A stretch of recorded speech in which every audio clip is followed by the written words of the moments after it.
pagkiliusa kag pagkiluma. Paliuman ito ang tanan. Mga kinalangga at kakawahan sa Diyos, sa sininga parokya ni San Miguel Arcangel, San Pontevedra, nagapanguyo walang ako para sa bago ang kurang paroko, agad na siya makahatag sa kabinukahon na pag-alalan, kami nabago para dito siya na may kuma din sa inyo na katilipan. Oo, makapanguyo kami para sa iya at amon siya ikabatid si mainit diri sa among parokya.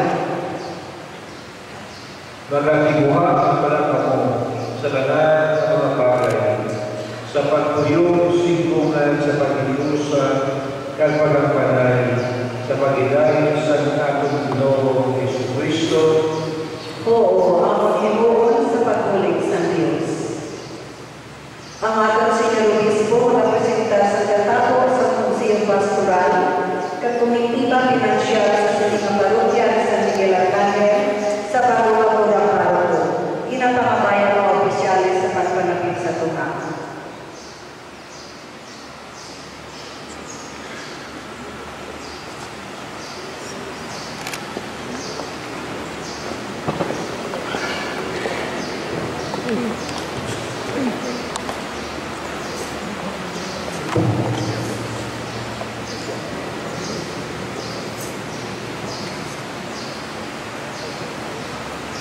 Reverend Father Angelo Ansula, apoy din sila ang nakatapos sa Konsehong Pastoral ng Komitibang Pinansyal sining ang parokya. Apoy din sila ang tingkong sa iyong mga kakawahan, kaya sila pag-apunin ng mga naikay sa iyo sa kanino pinalagaran hindi nga parokya. Pagatihin perdi kakatama ang ilangan ng mahayan ng mga kinahayano at mga solisyon.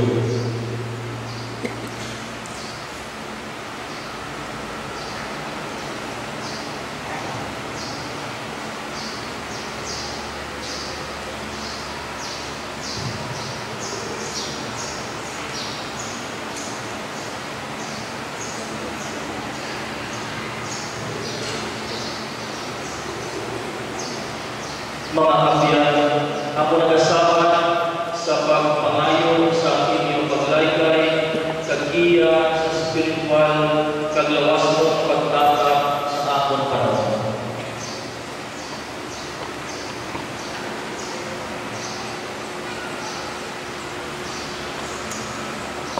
Karon, ang bagong kurang paroko magahambal sa isa na pagpangamuyo para sa iyang katawhan sa Diyos. Ato ang mapagkawang aman, paliw-paliw ng tanan.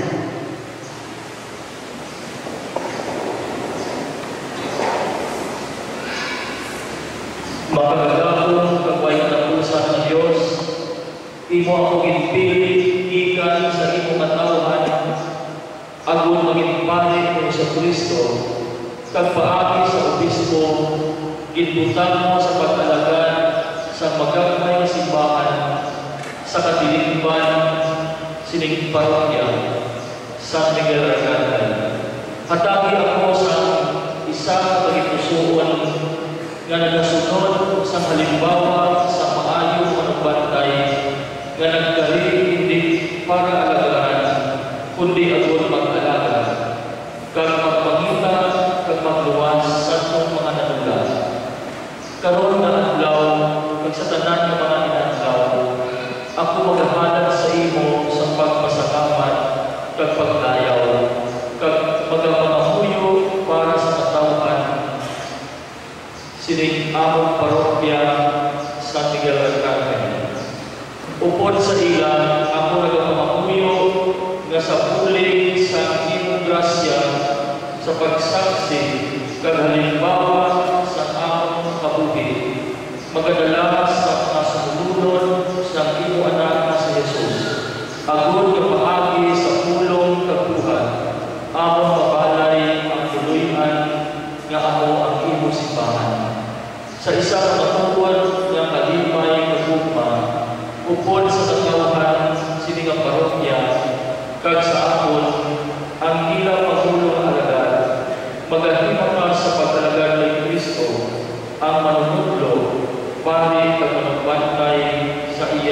Eclesiastico sa paghimo sa amon nga mangitiya lawas ang simbahan sa pagtubo nga mangitimo katawhan.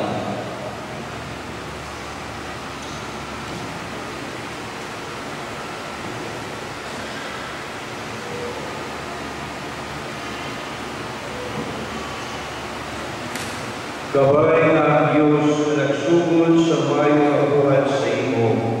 Madalas din sa iyong katumanan, sa ngalan sa Kamay, sa Anak, sa Espiritu Santo. Amen.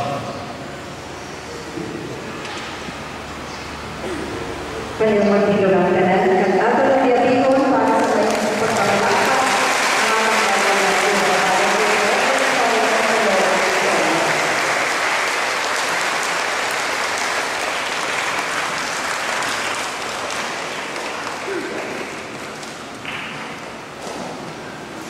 sa sining bahin, ato karang pagkasaksihan, ang pagperma sa mga dokumento sa mga libro sa parokya, tanda sa payuhanay sa administrasyon sa parokya.